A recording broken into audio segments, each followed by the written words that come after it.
Quel avenir et quel développement pour la filière biomasse en Guyane? En début de semaine, une réunion s'est tenue au niveau européen avec le Parlement, le Conseil et la Commission européenne pour discuter d'un texte, un amendement dans le projet de révision de la directive sur les énergies renouvelables et qui concerne cet amendement la Guyane puisque son objectif serait d'encore considérer la biomasse comme une source d'énergie renouvelable sur le territoire guyanais. Opposition d'arguments donc depuis ces derniers mois entre d'un côté ceux qui considèrent que cet amendement constituera un appel d'air sans précédent pour les industriels du secteur, augmentation de la déforestation et plantation de bois également ou de monoculture à vocation énergétique. De l'autre côté, les professionnels du secteur et de nombreux élus, les deux députés ainsi que la CTG notamment, défendent la biomasse forestière comme vecteur d'indépendance énergétique de la Guyane et comme une stratégie vertueuse au service du territoire et de l'environnement. Pour en parler, nous donnons ce matin la parole à l'association Mayuri Nature Guyane. Marine Calmet, bonjour. Bonjour. Et merci d'avoir accepté notre invitation. Marine Calmet, vous êtes entre autres postes administratrice de l'association Mayuri Nature Guyane et vous êtes montée au créneau pour donc dénoncer cette dérogation. Le sujet, il est complexe, il est technique. Est-ce que vous pourriez déjà commencer par nous expliquer ce qu'est cette directive RED 3 avant même de parler de la dérogation qui pourrait concerner la Guyane? Donc RED 3 et le projet de directive vise à mettre à jour les normes en matière d'énergie renouvelable en Europe. Donc elle définit des critères, en gros ce qui est durable, ce qui est respectueux du climat et qui donc rentre dans les cases en fait de l'énergie renouvelable. Ce qui conditionne à la fois les engagements de la France en matière de production, puisque vous savez que la France, comme tous les autres États européens, s'engage à un certain pourcentage de production d'énergie renouvelable dans son mix énergétique, et puis conditionne l'attribution notamment et la possibilité d'attribuer des aides d'État à la production d'énergie renouvelable. Et donc c'est ces nouveaux critères qui sont en cours de renouvellement, de discussion, et il y a notamment une chose qui est notoire dans cette RED 3, c'est les discussions autour de la biomasse ligneuse primaire, c'est-à-dire de bois non transformé pris dans les forêts, actuellement qui est considéré comme une source de biomasse durable et qui devrait à terme, en tout cas ce sont les négociations âpres qui ont lieu en ce moment justement entre les institutions européennes, être en tout cas au moins limité parce qu'on se rend compte que cet usage de nos forêts, il a conduit à l'effondrement du puits de carbone en Europe et à une distorsion du marché. Pour qu'on se rende bien compte des négociations là, qui ont commencé depuis maintenant de longs mois, il n'y a que cet aspect-là concernant la biomasse qui crée le débat et qui crée, on va dire, des crispations, ou bien c'est vraiment toute la directive? Voilà, parce que en Guyane, on ne parle que de la biomasse, vu que c'est surtout ça qui nous intéresse, mais il y a beaucoup d'autres points. Et pourtant, il y a beaucoup d'autres points, notamment sur l'hydrogène et d'autres sujets, mais il y a un vaste sujet sur la déforestation et le bon usage de la biomasse dans les années qui viennent. Et donc cette dérogation guyanaise, elle permettrait quoi finalement sur la question de la biomasse ? Elle permettrait, par un tour de passe-passe juridique, de qualifier d'énergie renouvelable une biomasse qui n'est ni durable, ni respectueuse des engagements en matière de réduction des émissions de gaz à effet de serre.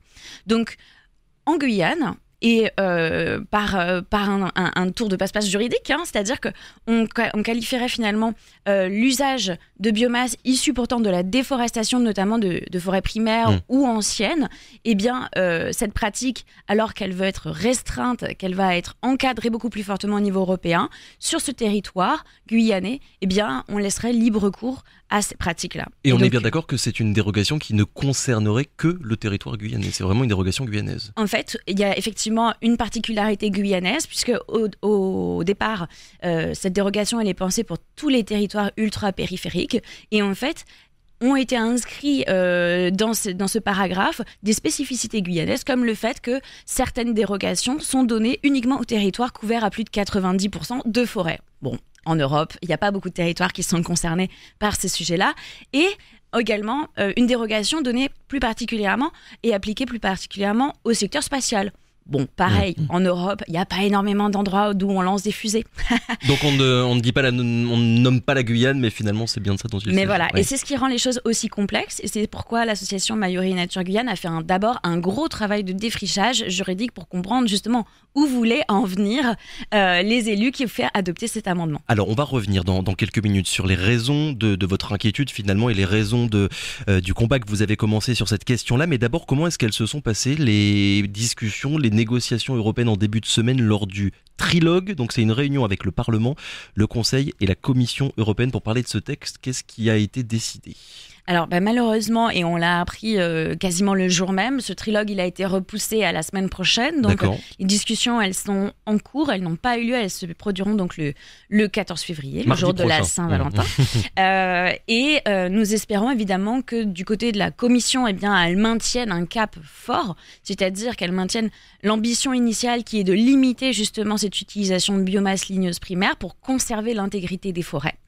Et que le Parlement européen, malgré le fait qu'il ait lui-même adopté cet amendement, cette dérogation guyanaise, eh bien, prennent conscience des enjeux et du mauvais signal que ça enverrait justement sur des territoires qui, comme la Guyane, nécessitent au contraire une protection renforcée de leur écosystème forestier. Donc il faut en fait que ce trilogue prenne une décision sur le sujet, parce qu'on se souvient il y a quelques mois, notamment l'Interprobois en Guyane s'était félicité de cette dérogation qui avait été prise par le Parlement européen. Là maintenant il faut que toutes les instances européennes finalement se mettent d'accord et soient à peu près sur la même longueur d'onde. C'est ça, parce qu'en fait... toujours, dans le cas des directives européennes, il y a des négociations après le vote du Parlement. Et donc, si le Parlement donne sa position, effectivement, le 14 septembre dernier, eh bien, la partie n'est pas finie. D'accord. Et c'est pour ça que nous, associations, évidemment, nous militons activement, encore actuellement, pour, auprès justement de ces institutions, obtenir que celles-ci soient fermes et ne maintiennent pas une telle dérogation. Et pour quelle raison la réunion du coup de ce début de semaine a été reportée? Pour des raisons techniques ou bien c'est pas notre faute si c'était ça la question. Non, c'est un désaccord sur le thème de l'hydrogène, on l'a découvert par la suite, qui crée des blocages, mais c'est pas l'exception guyanaise bien sûr qui a décalé cette réunion. Sur la question de la biomasse, c'est quoi l'état des forces en présence? Parlement, Conseil, Commission européenne, qui est sur quelle ligne finalement? C'est impossible de prévoir ce qui pourra être décidé la semaine prochaine. Non, c'est pas tout à fait impossible. La Commission, la Commission, le message qu'elle envoie d'entrée de jeu dans cette directive RED 3, c'est de dire il faut faire attention sur les sujets de biomasse et d'agrocarburants à ce que ces projets ne mettent pas en péril justement l'intégrité des forêts sur le territoire européen, en réaction aux demandes de très nombreux scientifiques. On a une tribune signée par plus de 500 scientifiques qui demandent justement à la Commission européenne de limiter drastiquement l'utilisation d'agrocarburants et de biomasse ligneuse primaire, parce que justement on s'est rendu compte de l'impact extrêmement nocif pour nos forêts. Allez-y, et donc la Commission, elle, s'est engagée dans cette direction, faisant du coup l'écho aux scientifiques. Le Parlement européen, bien qu'il ait voté cette dérogation guyanaise sous l'impulsion des députés, alors d'un député LFI et puis des députés macronistes, eh bien... Cette alliance contre nature, pour le coup au sens propre comme figuré, eh bien, elle a permis l'adoption de cet amendement guyanais. Mais cet amendement guyanais, il est en contradiction totale avec l'ensemble du texte. Et donc, on peut avoir espoir que justement, dans une révision finale, dans ces négociations, on se dise « Mais attendez, mais pourquoi ? Cela ne fait pas de sens de dire à la fois il faut renforcer les critères de durabilité et de réduction des émissions de gaz à effet de serre partout en Europe, sauf en Guyane. » Très concrètement, Marine Calmet, les raisons de votre inquiétude, c'est quoi exactement les raisons pour lesquelles vous dénoncez finalement ce système dérogatoire qui pourrait être mis en place en Guyane? Tout simplement parce qu'il crée un appel d'air, il envoie un message qui n'est pas bon. Dans le sens où on n'a pas suffisamment de garde-fous pour protéger justement l'intégrité des forêts. Pourquoi ? Parce qu'il permet donc l'utilisation et le recours à cette biomasse ligneuse primaire, donc à ce bois pris directement dans les forêts et non transformé. En fait, ça, c'est une remise en question de ce qu'on appelle en Europe l'utilisation en cascade. L'utilisation en cascade, c'est pour garantir la bonne efficacité énergétique, c'est-à-dire que tout le bois qui est pris, il doit d'abord être valorisé de manière brute pour faire du bois d'œuvre, du bois de construction, etc. Et seulement, en tout dernier, doit être utilisé pour faire de l'énergie. Là, on remet en question ces mécanismes-là, puisqu'il n'y a pas, malheureusement, de garantie qu'on ne mette pas directement dans les centrales de biomasse des arbres entiers ou d'autres déchets considérés comme du déchet agricole qui pourraient être soit valorisés différemment, soit tout simplement laissés à la biodiversité des forêts qui en ont elles aussi besoin.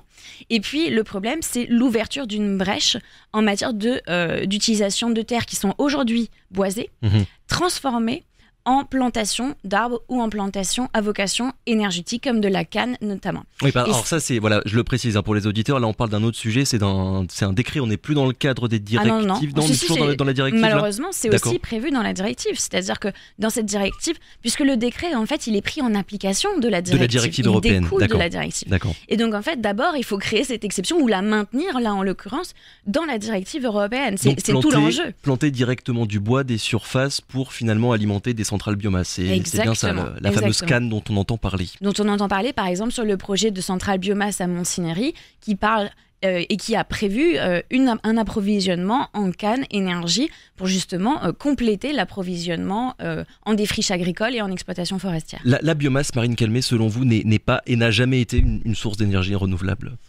Non, pas du tout. D'ailleurs, avec l'association Mayori Nature Guyane, on ne s'est pas opposé durant toutes ces années à l'utilisation de la biomasse comme déchet de scierie ou comme déchet d'exploitation forestière.